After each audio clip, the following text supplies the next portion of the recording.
Selamat hari Rabu kembali ya Sobat Sehat Secanegara semuanya. Balik lagi nih di sajian informasi seputar farmasi barengan sama Adel di sini sampai nanti jam 9 pagi pastinya ya. Oke, sajian informasi hari ini kita akan membahas seputar tentang tata laksana pengobatan pada pasien COVID. Karena ya seperti yang kita tahu ya Sobat Sehat, akhir-akhir ini tuh angka COVID mulai meningkat lagi. Jadi jangan kasih kendor buat seluruh Sobat Sehat. Pokoknya tetap harus prokesnya dijaga banget nih. Jangan sampai kita kecolongan, apalagi keluarga sekitar kita juga gitu ya. Dan hari ini kita akan membahas tentang tata laksana pengobatan pada pasien COVID bareng sama Mbak Tulus. Halo, selamat pagi Mbak Tulus. Selamat pagi Anel. Apa kabar hari ini nih? Alhamdulillah. Anel gimana Anel? Oh, sehat dong pasti. Semangat banget ya. Semangat banget ya. Gimana nih kabar bangsal COVID kita? Penuh. Waduh. Penuh. Ngeri banget bangsal. Iya, banyak penuh. lagi. Mulai meningkat lagi ya Mulai trennya? meningkat lagi. Semua umur ada atau Ada kan sekarang tersentral ya. Istilahnya isolasi COVID itu tersentral di ruang flamboyan. Baik anak maupun dewasa semuanya diisolasi di ruang flamboyan. Ini ada pasien anak-anak, ada pasien dewasa juga. Wow. Itu ya Sobat Sehat, sekilas info buat pembahasan hari ini. Jadi tuh tetap hati-hati ya, tetap prokesnya dijaga banget ya, karena dari semua kalangan umur ya, dari anak-anak, remaja, dewasa sampai mungkin yang sudah tua gitu ya, sudah sepuh. Iya, ada. Lansia ada ya. Waduh, itu ya Sobat Sehat. Nah, hari ini kalau Sobat Sehat mau gabung sama Anel, boleh banget nih, bisa WhatsApp ke nomor 081233991171 ya. Kalau mau gabung sama kita di sini sampai nanti jam 9 pagi. Oke deh, sebelum kita bahas lebih lanjut, kita dengerin dulu nih satu lagu bagus dari Denny Caknan, Klebus. Tetap stay tune di 107,3 FM Secanegara FM, sehat bersama Secanegara.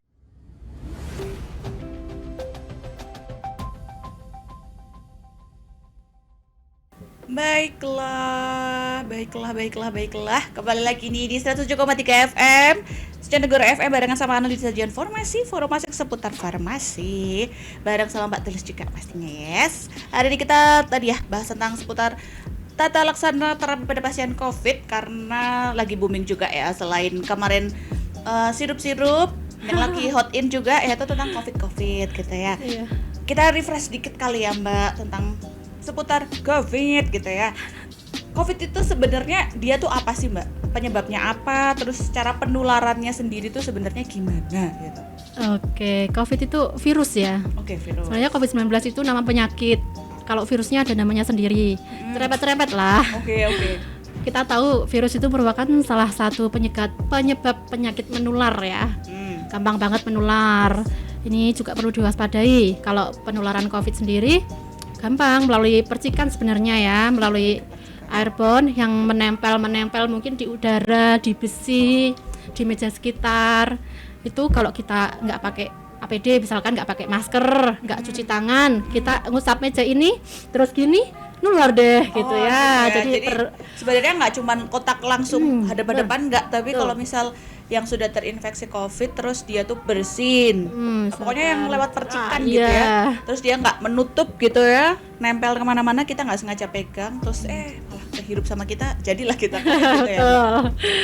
Nah kalau storynya COVID sendiri itu sebelumnya kan pada tanggal 31 Desember 2019 lalu. Wow, ini berarti udah hampir mau 2 tahun ya? Iya lebih ya. Oh iya benar. Iya lebih. Iya, itu udah lama loh ini pakai masker terus. Oh iya benar juga, tidak terasa. Iya. Oke, pada 31 Desember 2019 itu di Cina atau sekarang disebut dengan Tiongkok, itu tuh muncul penyakit pneumonia. Itu misterius, nggak tahu sebabnya. TB bukan, infeksi bakteri bukan. Jadi kemungkinan itu sebabnya dari virus. Nah, dari pasien yang terjangkit itu tadi yang terkena pneumonia misterius itu diambillah sampelnya, kemudian diteliti, ternyata mengandung coronavirus. Ya, coronavirus kan memang sudah ada dari dulu ya. Cuman pada tahun 2019 ini coronavirus ini dikasih nama 2019 coronavirus atau 2019 novel coronavirus ya. Gitu. Nah, cantik memang. Sedangkan WHO sendiri pada tanggal 11 Februari 2020 memberi nama virus itu dengan sebutan SARS-CoV-2. SARS, jadi sama kayak SARS ya. Dulu pernah ada, iya. Iya, karena ada COVID-nya jadi SARS-CoV-2. Dan nama penyakitnya sendiri itu diberikan nama coronavirus disease 2019 karena terjadinya pada ledakannya pada 2019 atau sekarang disingkat COVID-19 gitu ya. Itu tadi ya Mbak Anel sejarahnya atau story-nya. Gimana sih kok bisa ada COVID gitu ya? Oke, jadi ternyata tuh semula karena ada pelaporan pneumonia berat ya. Iya. Dan itu pneumonia tuh kayak masal gitu Mbak? Apa? Iya, sebelumnya kan hanya ada beberapa kasus. Terus dalam beberapa minggu atau bahkan hari itu terjadi lonjakan kasus. Sebelumnya kan memang 44 orang saja, kemudian terjadi lonjakan hingga jutaan kasus gitu ya. Semakin banyak karena tadi penularnya itu mudah banget, mudah tertular gitu ya orang-orang ya. Kan gitu ya. Iya, ngomong aja bisa menularkan ya. Tapi beda sama TB ya Mbak? Lebih beda. Iya, beda. TB kan bakteri. Oh ya. Kalau COVID kan memang virus, iya. Penularnya lebih cepat ya? Iya. Oke, itu ya sobat sehat. Jadi permulaannya itu kan dulu sempat simpang siur ya karena pertama kan dari hewan terus iya, betul. Sampai dari Cina juga kelelawar dilarang. ya. Itu kan dilarang penggunaan hewan apa tuh namanya makan kelelawar. Iya, makan kelelawar. Ternyata memang semula tuh ada pelaporan pneumonia berat dulu. Iya. Dan tadi kan kalau nggak salah namanya virusnya tuh SARS-CoV-2. Berarti emang ada sangkut pautan sama virus SARS? Mungkin karena karakteristiknya sama ya, jadi tetap termasuk golongan coronavirus itu. Jadi namanya SARS-CoV-2 ini dulu karena ada SARS juga. Ada SARS juga ya? Iya. Terus kalau gejalanya nih Mbak, kan tiap kalau nggak salah tuh rasa-rasanya nih tiap waktu tuh gejalanya tuh makin ada aja itu ya. Iya, waktu itu kita pernah mengalami waktu yang varian Delta ya. Itu yang paling ngeri ya karena banyak kasus kematian gitu.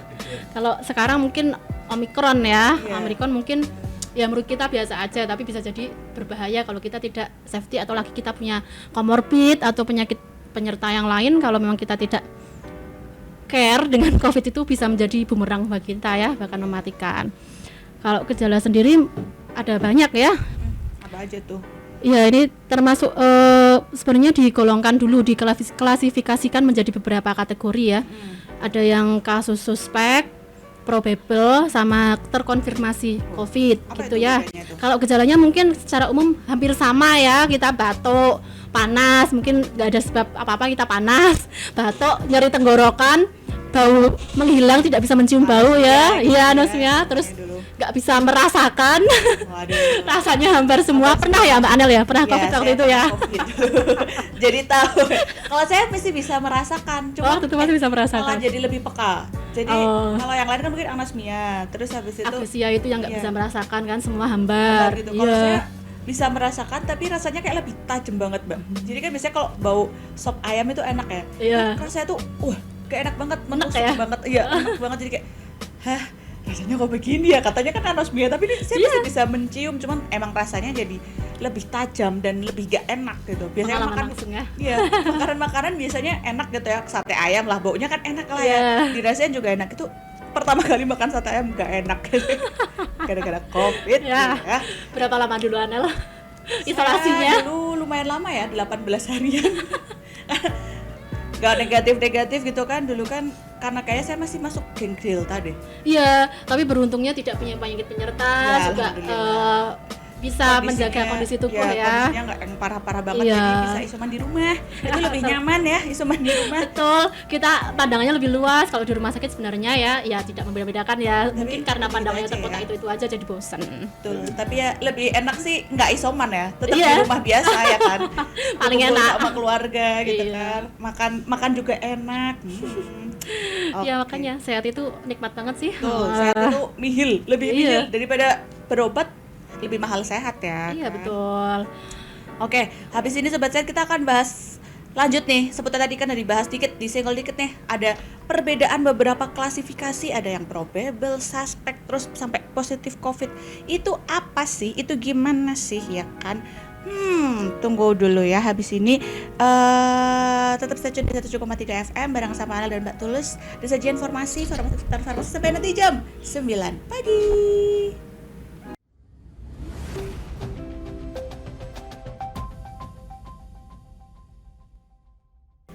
Baiklah, kembali lagi di sajian informasi seputar farmasi sampai nanti jam 9 pagi. Hari ini kita membahas seputar tata laksana pengobatan pada pasien COVID ya, bersama Mbak Tulis pastinya. Oke, kita lanjut bahas nih Mbak. Tadi kan udah disenggol dikit nih tentang kayak apa sih status ya? Apa sih itu? Istilahnya tingkatan. Iya, definisi kasus ya. Definisi kasusnya. Iya. Tadi kan ada probable, suspek sama beneran yang COVID. Confirm. Ya. Apa tuh bedanya? Oke, yang pertama suspek ya. Suspek, pasien dikatakan suspek itu jika pemeriksaan yang pertama kali itu RDT atau rapid test antigennya positif.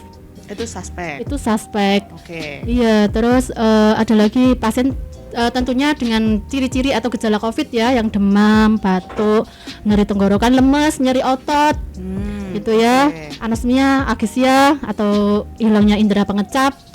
Tentunya dengan itu, kalau hasil RCT-nya positif, itu masih sudah dikatakan COVID. suspek, suspek COVID. Suspek COVID. Dan kalau apa ya namanya orang kontak dengan penderita suspek lainnya atau probable atau confirm itu sudah dikatakan suspek juga. Oh. Misalkan ada pasien di ruang flamboyan ya, COVID, sudah COVID tuh confirm.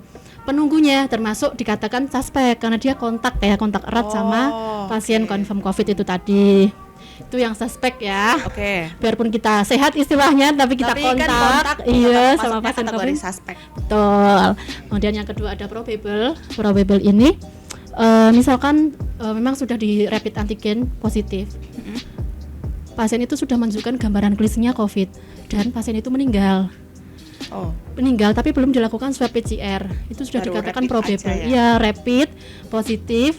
Terus sudah ada gambaran klinis mengarah ke COVID. Tapi pasien meninggal kan belum dilakukan swab ya, belum bisa memastikan dia confirm atau negatif gitu ya. Itu dikatakan kasus probable.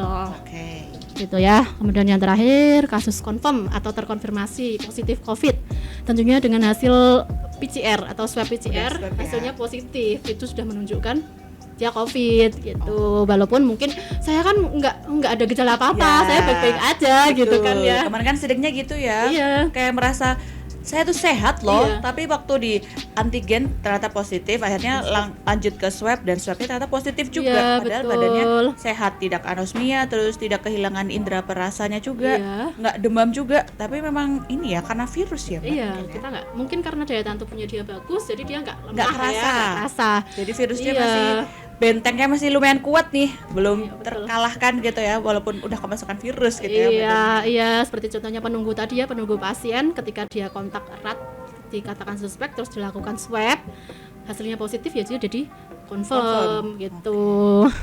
Gitu Anel dari macam-macamnya tadi ya. Oke, dari kasusnya ya. Jadi Iya, dari mungkin kasusnya. ada beberapa sobat sehat nih sering dengar gitu ya, suspek COVID, terus probable COVID, terus habis itu ada terkonfirmasi COVID. Ternyata beda ya sobat sehat. Bedanya tuh di kayak suspek tuh ya udah, berarti dia belum PCR intinya gitu ya. Kalau suspek belum PCR tapi antigennya sudah positif. Kalau probable itu antigen positif ternyata belum PCR dan sudah meninggal, itu termasuk probable. Iya. Atau mungkin sobat sehat yang lagi merawat saudaranya yang sedang terkonfirmasi COVID, terus satu rumah sering kontak, itu juga masuk ke kategori suspek. Suspek, Kalau iya, yang confirm itu udah benar-benar dia udah antigen positif, Swab terus PCR-nya. swabnya PCR-nya juga positif, dan mungkin nih dia tuh juga confirm aja tuh pasti ada kondisinya kan Mbak, ada yang Tingkatannya ya. tingkat keparahannya, ada yang ringan, sedang, berat, itu bedanya di mana tuh?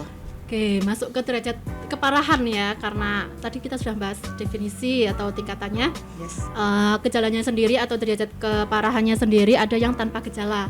Tadi seperti penunggu, dia sehat, nggak ada gejala, tapi positif gitu ya, tapi confirm. Tanpa gejala ya kondisi paling ringan, memang nggak ada gejala Nggak ada apa-apa. apa-apa ya, Iya. jadi kayak orang sehat aja gitu Iya, ya. tapi mungkin dia bisa menularkan gitu Oh kan. ya, karena dia udah satu, istilahnya Iya. udah suspek tadi Iya, itu ya. sudah udah confirm itu tadi ya. Oh Confirm iya, itu satu. cuman tanpa gejala. Tanpa gejala. Gitu. Jadi mungkin karena tanpa gejala dia merasa sehat, saya nggak perlu Nggak apa-apa, nggak pakai gitu masker. ya, nggak menjaga prokes gitu ya. Yang nakutin tuh yang itu ya, merasa Iya, kita nggak sehat, tahu, iya. merasa baik-baik aja, tapi ternyata dia confirm positif, Iya. tapi dia kayak ya udah saya sehat, kemana-mana nggak pakai masker gitu Betul. ya. Makanya kita sebenarnya harus seuzon ya istilahnya sama Iya. banyak orang ya. Ya itu ya. Aduh. Oke. Itu ya. Oke, kemudian ada derajat ringan itu ya tanpa bukti atau tanpa adanya pneumonia. Dari hasil foto ronsennya itu sehat Baik-baik gitu ya, aja. baik-baik aja, nggak ada pneumonia.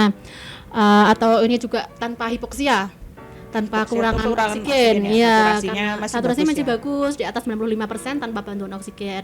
Itu masih derajat ringan, mungkin hanya demam, pusing gitu aja ya, atau batuk gitu ya. Kelinu gitu kali ya. Kelinu ya, mungkin beberapa cerita orang memang rasanya lemah semua ya, Ah, tubuhnya kayak ya, lemes, Males malas banget ngapa-ngapain gitu gitu ya. ya. Itu yang selanjutnya itu ada gejala sedang. Sedang tuh yang kayak mana tuh? Sedang, ini pada dewasa sama anak-anak sebenarnya hampir sama ya. Ini sudah ada tanda klinis pneumonia. Oh, Panas banget, susah untuk turun panasnya, batuk berlebihan. panasnya tuh rata-rata bisa sampai Bisa berapa, lebih Mbak? dari 38,9 derajat. Wow. Bisa lebih dari 38, panas banget ya. Ini juga ditandai tadi tanda klinis pneumonia, ada nafasnya cepat. RR-nya itu tarikan nafasnya itu bisa lebih dari 30 kali per menit. Wow. Ngos-ngosan kan? Iya ya, cepat banget ya. Iya. Berarti tambah Iya. panas tuh badannya tambah nggak enak banget ya. Iya, karena mungkin ada peradangan ya, kan menyebabkan peradangan paru yang Oke. jadi pneumonia itu ya. Dan ini juga nanti ada tanda juga bisa mengarah ke pneumonia berat. Bahkan ronsen parunya itu bisa benar-benar nggak kelihatan. Yang oh ya, saya Semua pernah lihat putih, itu iya. putih gitu ya. Iya, Kalau nggak kita kelihatan. Saya mungkin ronsen hitam. paru kan biasanya kan kelihatan ya, masih kelihatan paru-parunya ya. Iya. Tapi kalau beberapa pasien COVID tuh benar-benar gak kelihatan ya, sampai hilang. ya gak ada paru-parunya, putih gitu ya. Iya, hilang. Bahkan ini saturasinya bisa kurang dari 93%. Waduh, Iya, sesek banget ya. Ya. Gitu. banget ya. Iya, pada anak-anak juga sama, ada pneumonia. Ada tanda di ronsennya ada pneumonia berat. Itu sudah masuk ke kategori sedang dan perlu penanganan ya. Kemudian yang terakhir ada kategori berat atau pneumonia berat. Ini yang dewasa juga tadi yang pneumonia berat ditambah saturasinya kurang dari 93% dan ini perlu tambahan bantuan oksigen. Sampai Yang udah berat, iya harus ada tambahan oksigen karena dia parunya sudah nggak bisa berfungsi ya istilahnya, nggak bisa ngembang gitu, nggak bisa bernafas gitu ya. suplai oksigennya udah kurang banget ya, Mbak? Iya, makanya kalau kurang oksigen kan otak juga kurang oksigen. Oh iya. Pasien bisa gelisah Bisa. kan. Betul. Terus kalau anak-anak juga sama, nanti bisa cyanosis atau biru-biru itu ya karena kurang oksigen ya. Itu saturasi anak juga bisa kurang dari 92% kalau berat. Kemudian anak juga menyusu atau minumnya itu kurang, lesu kan, Males lemah, ya. males, iya. Itu nafasnya anak juga cepet. Kalau anak malah bisa lebih dari 60 kali per menit.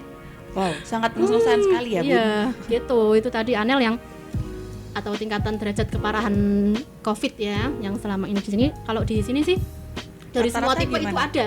Oh, hampir Semua tipe semua ada. ada. Kalau tanpa gejala tadi yang penunggu, yang sedang juga ada, sampai berat pun juga ada. Banyak lumayan lah. Kalau di sini yang paling berat itu dia ada komorbid atau emang Ada kondisinya? komorbid juga. Kebanyakan memang ada komorbid ya karena memperparah mungkin ya. Iya, betul. Banyak kemarin pasien masuk itu udah RJP.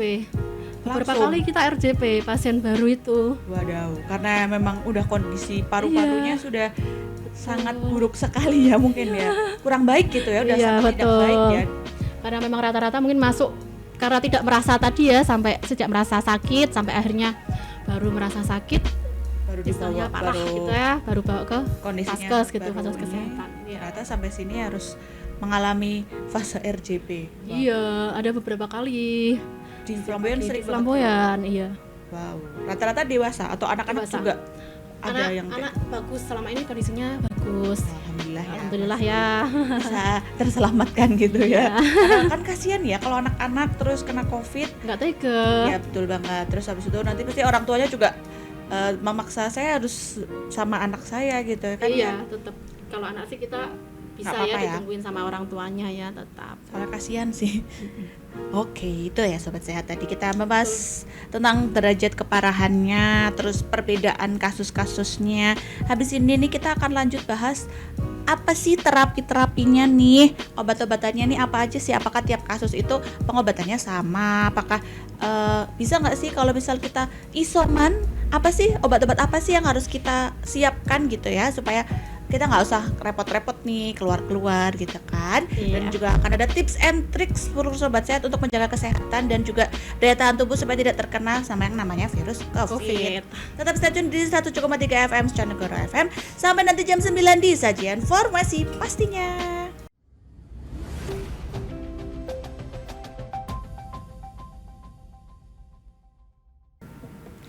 Baiklah, kembali lagi nih di sajian informasi seputar farmasi. Sampai nanti jam 9 pagi barengan sama Mbak Tules pastinya ya. Hari ini kita membahas seputar tata laksana penyakit COVID ya, sobat sehat. Tadi udah dijelasin nih, COVID itu semula berawalnya dari mana gitu kan. Terus kenapa nama virusnya jadi virus COVID-19. Terus habis itu tadi kita bahas juga tentang kasus ya. Kasusnya tadi ada yang suspek, terus probable sama terkonfirmasi COVID. Karena mungkin sobat sehat gak asing nih sama kata-kata itu ya. Sini kan kalau misalnya kita baca di ada pengumuman di Instagram gitu ya, atau di TV, kasus terkonfirmasi COVID sekian, kasus probable sekian, kasus suspek sekian, itu beda ternyata ya definisinya. Terus jadi juga ada dibahas dikit nih seputar tingkat keparahannya ya. Jadi ada yang dari paling ringan sampai paling berat. Paling ringan tadi tanpa gejala. Tanpa gejala, tapi ternyata hasil rapid antigen ataupun swabnya positif gitu ya. Sampai yang paling berat banget ditandai dengan tadi ada pneumonia, terus hasil ronsennya juga wah sudah tidak terlihat paru-parunya seperti itu ya. Nah sekarang kita bahas seputar tata laksana pengobatannya nih Pak. Kalau pengobatannya gimana nih untuk para pasien-pasien COVID sendiri dari yang ringan sampai yang berat gitu, ada nggak sih perbedaan tata laksananya? Sebenarnya kan kita tuh diciptakan sama Allah sudah dengan kekebalan tubuh ya. Kita punya kekebalan tubuh yang bisa melawan kuman-kuman atau virus yang masuk ke kita. Jadi intinya itu meningkatkan kekebalan tubuh agar kita bisa melawan virus itu. Intinya meningkatkan kekebalan tubuh ya. Kunci utamanya itu ya. Kalau kita ada virus harus balik lagi ke kekebalan tubuhnya ditingkatkan. Iya, betul. Oke, yang tanpa gejala itu tadi tentunya harus isolasi ya. Isolasi mandiri bisa karena tanpa gejala ya, bisa di rumah sendiri yang lebih nyaman. Isolasinya tetap 10 hari sejak dinyatakan confirm. Harus tetap 10 hari ya. 10 hari untuk memastikan semua virus yang ada dia itu mati ya istilahnya. Udah nggak ada. Kemudian ini tetap akan dilakukan pemantauan, biarpun isolasi mandiri di rumah akan tetap dilakukan oleh pemantauan oleh petugas kesehatan. Biasanya yang FKTP atau tingkat pertama atau puskesmas gitu ya melakukan pemantauan. Tetap pada pasien yang tanpa gejala bisa tuh minum vitamin C karena vitamin C kan terkenal bisa meningkatkan daya tahan tubuh. Ya, benar. Mau iklan nggak ini vitamin C-nya? Waduh. Ada iklan nggak ya? Enggak, vitamin C-nya kayak kemarin kecarian banget vitamin C. Iya, sampai kosong ya di apotek-apotek. Sempat banget tuh terjadi vitamin ya, nggak cuma vitamin C ya, vitamin yang kompleks yang mengandung multivitamin yang lain. Pada kosong ya. Dari yang murah sampai yang mahal susah dulu ya dicari. Betul, kita mengalami masa itu, masa susah masker, masa susah vitamin C, hand sanitizer.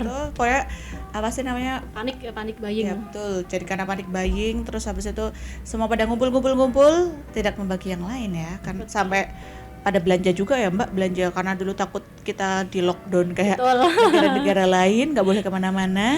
Akhirnya ada belanja yang banyak. Oke, lanjut. Tadi selain vitamin C bisa yang 500 mg ataupun yang lain setiap 12 jam atau 8 jam atau 3 kali sehari ya minum vitamin C. Selain itu bisa minum vitamin D. Ini ada yang dosisnya 1000 dan 5000 unit. Ini bisa diminum per hari bisa 1 kali aja. Iya, dan obat-obatan suportif yang lain, misalkan kok mau minum tolak angin boleh. Iya, obat herbal atau modern yang lain boleh, asalkan sudah terregistrasi di BPOM ya. Intinya aman. Kemudian bisa mengandung obat lain juga yang mengandung antioksidan. Contohnya apa tuh? Ada merek nih. Apa tuh? Banyak yang mengandung antioksidan ya, banyak yang imunos juga bisa. Yang lain juga ada ya. Atau makanan-makanan yang mengandung antioksidan tinggi ya.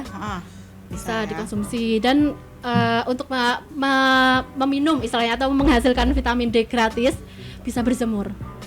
Boleh ya? Berjemur boleh, pada pasien itu memang disarankan berjemur ya. Boleh supaya cepat negatif. Jam berapa tuh Mbak yang jam baik untuk berjemur? Yang baik ada sekitaran jam 9 sampai jam 10. Yang baik ya. Selain itu mungkin bisa malah menjadi racun ya, karsinogenik ya. Jadi udah siang kan cahaya matahari katanya kurang baik ya, buat kulit juga dan buat badan juga. Iya, kalau berjemur juga jangan sama wajah, kasihan nanti ya. Oh, ya. Yang lain aja. Ada badan aja ya yang Iya, berjemur ya. betul. Kemudian yang selanjutnya derajat ringan. Ini ringan mungkin ada sedikit gejala aja, batuk, pilek mungkin atau anosmia, sama tetap harus isolasi. Kalau misalkan tidak punya tempat untuk isolasi, karena isolasi nanti menyendiri ya istilahnya, boleh isolasi ke tempat fasilitas kesehatan. Bisa ya. Dan untuk kalau misalkan mau isolasi mandiri juga tetap nanti akan dipantau oleh tenaga kesehatan yang ada di FKTP atau puskesmas. Jadi nggak benar-benar yang sendirian Lepas. banget ya. Iya. Ada pemantauan ya pasti ya. Betul, dan isolasinya juga 10 hari sejak dinyatakan confirm atau positif COVID. Untuk terapinya juga sama derajat ringan ya. Bisa mengonsumsi vitamin C, vitamin D, obat lain yang suportif, misalkan batuk minum obat batuk gitu, pusing atau demam minum paracetamol misalkan ya, sama bisa mengkonsumsi suplemen yang mengandung antioksidan. Bisa berjemur juga gitu ya. Tetap ya, berjemur itu baik ya. Iya. Kemudian ada yang derajat sedang tadi ya, bisa isolasi di rumah sakit. Kalau Karena sedang mungkin tuh udah di rumah sakit ya. Iya, boleh, karena tadi mungkin sudah ada ciri-ciri atau gambaran klinis terjadi ya, pneumonia ya. pneumonia-nya. Ini tetap nanti tetap nanti akan di swab tadi ya, kalau confirm masuk ke isolasi, kalau negatif ya ke yang lain misalkan ya. Oke. Tetap kalau misalkan non farmakologisnya sendiri bisa istirahat total dan asupan kalori tercukupi. Mungkin kan kalau sakit kita malas makan, jadi itu bikin daya tahan tubuhnya semakin melemah. Virusnya seneng ya. Iya, seneng. Jadi tetap ya makan yang banyak tadi ya, tetap terapi cairan atau minum yang banyak yang mencukupi. Dan mungkin pada pasien yang gejala sedang, derajat sedang bisa ada yang butuh oksigen juga. Sudah mulai butuh tambahan oksigen. Iya. Kemudian ini juga nanti akan dikontrol atau dipantau nilai laboratoriumnya. Jadi pasien akan dicek, diambil darah untuk diperiksa fungsi hati, fungsi ginjal dan juga ronsennya. Soalnya mempengaruhi ya. Iya. Gitu. Si virus ini ternyata dampaknya ke badan banyak. Tuh lumayan ya, nggak lumayan lagi sih, banyak gitu ya. Iya, aneh lah. Terus kalau yang berat itu tadi yang ringan, yang sedang juga butuh terapi. Kalau di rumah sakit tetap akan masuk antivirus. Oke. Terserah seadanya di fasilitas kesehatan itu. Kalau yang disarankan oleh ini panduan tata laksana COVID itu Avigan atau Favipiravir. Pada pasien dewasa juga ada loading dose 2 kali 1.600 mg. Wow, gede ya. Ya, 2 kali 8 tablet. Mual tuh. Wow. Nah, iya, karena ini juga mempengaruhi fungsi hati obat-obat itu. Jadi harus dicek fungsi hati secara berkala itu tadi ya. Nah, untuk yang berat atau masuk ke kategori penkes ya atau kritis, penkes itu penurunan kesadaran, mungkin bisa sampai terjadi penurunan kesadaran ya. Berat banget itu juga sama, itu bisa ditempatkan ruang isolasi ICU atau HCU. Karena memang berat ya, butuh bantuan oksigen yang besar. Penanganannya perlu lebih khusus ya daripada yang sedang. Betul. Lebih khusus karena ya? Iya, karena pasien itu kan ini setiap shift harus dimonitor tanda-tanda SpO2 ya. Saturasinya ya mungkin bisa sampai 80. Kan pasti gelisah banget tuh ya. Itu sampai nanti pasien akan mendapatkan terapi oksigen dalam jumlah yang besar, bisa dengan alat HFNC, NIV atau bahkan sampai diintubasi pakai ventilator ya, tergantung nanti ya gimana kondisinya pasiennya. Iya betul, tapi naudzubillah ya, kita jangan kayak gitu ya di keluarga kita ya. Jangan, karena sehat aja udah. Iya sehat aja, benar-benar oksigen yang besar. Kalau pasien tuh kadang merasa ini belum kerasa, padahal itu sudah sentorannya besar banget, istilahnya selang itu sudah kenceng banget air yang keluar ya, tapi masih belum kerasa, ada kayak gitu. Itu pengalamannya Mbak Tulus gitu ya? Iya banyak itu ya. Iya. Padahal kayaknya sudah supply oksigen yang dari sentral ke pasien tuh udah 50 maksimum liter per menit. Wow. Kan banyak ya. Itu kadang masih belum, ini nggak kerasa kayak gitu ada. Jadi ya jaga diri lah supaya tidak terjadi seperti itu ya, supaya tidak terjadi perburukan juga. Gitu. Kalau terapinya sendiri sama vitamin C, kalau ini bentuknya dalam injeksi, nanti di drip 200 mg vitamin C dalam 100 cc NaCl, nanti di drip sehari 3 kali. Ada juga terapi vitamin-vitamin yang lain yang suportif ya, vitamin D juga bisa. Kemudian tetap dengan terapi antivirus. Kalau pasien kondisi berat akan dapat remdesivir. Ya, injeksi ya, iya untuk yang kategori berat. Avigan. Iya, betul. Ini remdesivir ya, bentuknya vial. Nanti bisa diinjeksi pakai itu di drip ya. Afigan hari pertama 2 file, selanjutnya hari kedua sampai kelima itu bisa 1 file aja. Remdesivir atau bahkan bisa lebih kalau memang kondisinya belum perbaikan bisa dilanjutkan sampai 10 hari. Gitu. Ataupun kalau misalkan di fasilitas kesehatan yang lain tidak memiliki remdesivir bisa balik lagi ke Afigan atau Favipiravir itu. Tapi tadi dosisnya sama? Dosisnya sama. Tetap dengan loading dose 2 kali 1600 mg dan selanjutnya hari selanjutnya bisa dilanjutkan 2 kali 600 mg atau 2 kali 3 tablet ya, karena Afigan sendiri satu tabletnya 200 mg. Nah, kemudian kalau pada pasien yang bukan cuma pasien yang berat ya, kondisi yang lain juga biasanya bisa terdapat koinfeksi yang disebabkan atau infeksi sekunder, infeksi lain yang disebabkan oleh bakteri, bukan hanya virus. Kalau bakteri memang perlu antibiotik ya. Gitu. Jadi kalau tadi yang virus butuh antivirus, yang koinfeksi atau infeksi tambahannya dari bakteri bisa kita tangani dengan antibiotik yang sesuai kondisi pasien ya. Kalau misalkan panduannya dari terapi untuk COVID ini antibiotiknya adalah levofloxacin 1 kali 750 mg. Memang efeknya mual memang. Iya. Saya pernah deh kemarin. Iya kan, mual ya.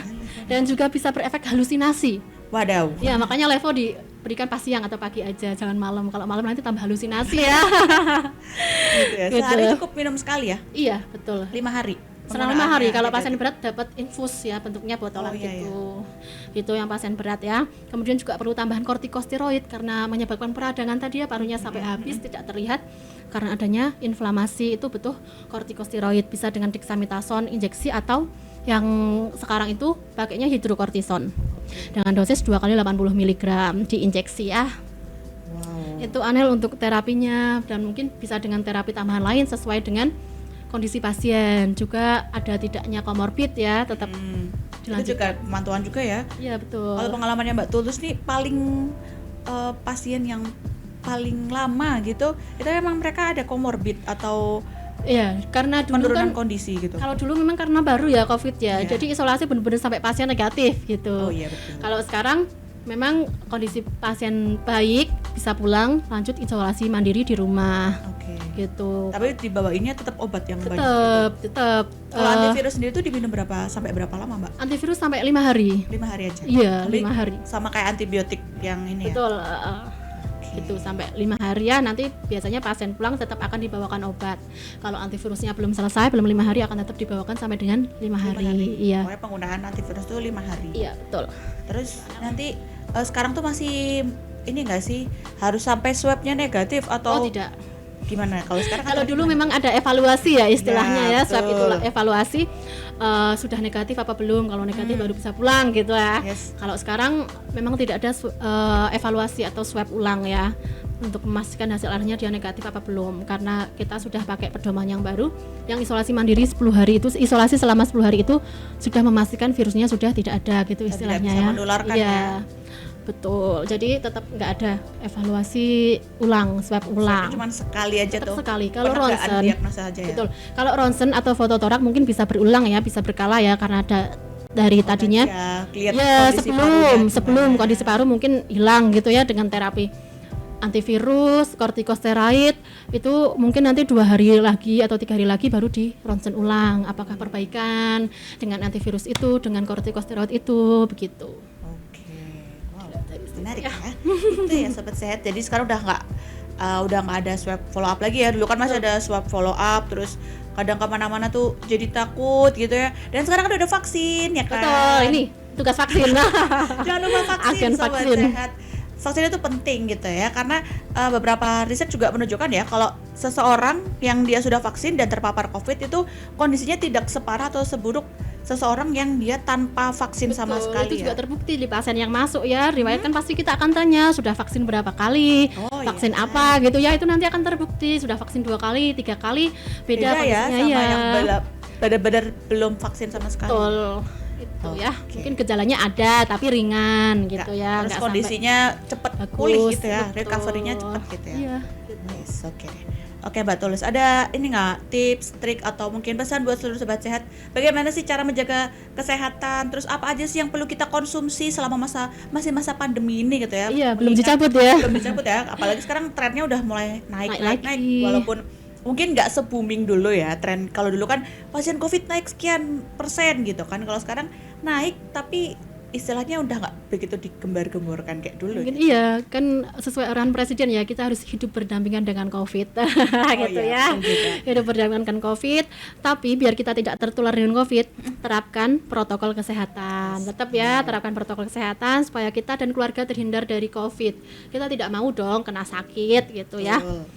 Apa sih protokol kesehatan untuk itu tadi supaya mencegah kita tidak kena COVID ya? Tetap 5M. Gunakan masker, mencuci tangan dengan sabun atau bisa dengan hand sanitizer, menjaga jarak ya, menghindari kerumunan dulu ya.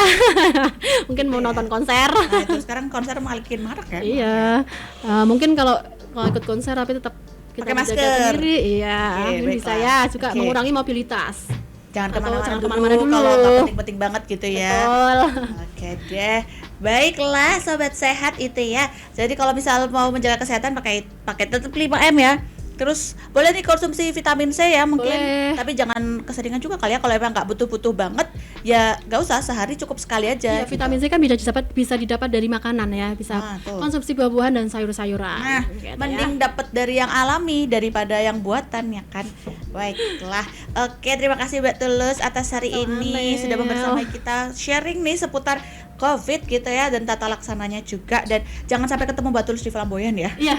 Bener kan? Betul. Jangan sampai ketemu Di luar aja. Ya, di luar aja, jangan di Flamboyan. Soalnya kalau ketemu Mbak Tulus di Flamboyan berarti Kalau menandakan nggak TB, COVID. Nah itu pilihannya cuma 2. Kalau tidak TB, COVID, wadaw, berat sekali ya.